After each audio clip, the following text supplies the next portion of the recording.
আবহাওয়ার খবর জানতে চলে যাচ্ছি সহকর্মী ফারিহা সাজনিনের কাছে। ফারিহা, আজকের আবহাওয়া নিয়ে আপনার কাছে কি তথ্য আছে আমাদের বিস্তারিত জানান। আপনার প্রিয় কাপড়ের যত্নে এলো এনজাইম সমৃদ্ধ Arik silver wash detergent powder 500 গ্রাম মাত্র 70 টাকা। প্রিমার্ক।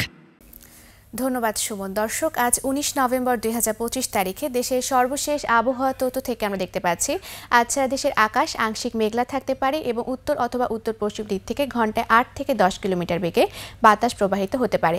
সেই সাথে আজ সারা দেশের তাপমাত্রা শুষ্ক থাকবে এবং দিনের তাপমাত্রা সামান্য পরিমাণ বৃদ্ধি পেলেও রাতের তাপমাত্রা প্রায় অপরিবর্তিত থাকতে পারে এবং সারা দেশে মধ্যরাত থেকে ভোররাত পর্যন্ত কুয়াশা পড়ার সম্ভাবনা রয়েছে।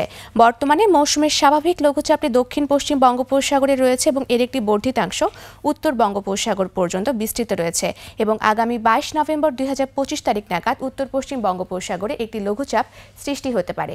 বর্তমানে বিশেষ কিছু অঞ্চলের তাপমাত্রা যদি আমরা দেখে থাকি তাহলে সিলেটে রয়েছে 23 ডিগ্রি সেলসিয়াস, ঢাকায় রয়েছে 26 ডিগ্রি সেলসিয়াস, কুমিল্লা ও বরিশালে রয়েছে 24 ডিগ্রি সেলসিয়াস এবং খুলনায় রয়েছে 25 ডিগ্রি সেলসিয়াস। গতকাল সর্বনিম্ন তাপমাত্রা রেকর্ড করা হয়েছে তেঁতুলিয়াতে, যা 14.3 ডিগ্রি সেলসিয়াস এবং সর্বোচ্চ তাপমাত্রা সীতাকুণ্ডে, যা 34 ডিগ্রি সেলসিয়াস। গত 24 ঘন্টায় চট্টগ্রামের সর্বোচ্চ তাপমাত্রা ছিল 33.7 ডিগ্রি সেলসিয়াস এবং সর্বনিম্ন তাপমাত্রা 22.2 ডিগ্রি সেলসিয়াস এবং গত 24 ঘন্টায় রাজধানী ঢাকায় সর্বোচ্চ তাপমাত্রা ছিল 30.1 ডিগ্রি সেলসিয়াস এবং সর্বনিম্ন তাপমাত্রা 19.2 ডিগ্রি সেলসিয়াস।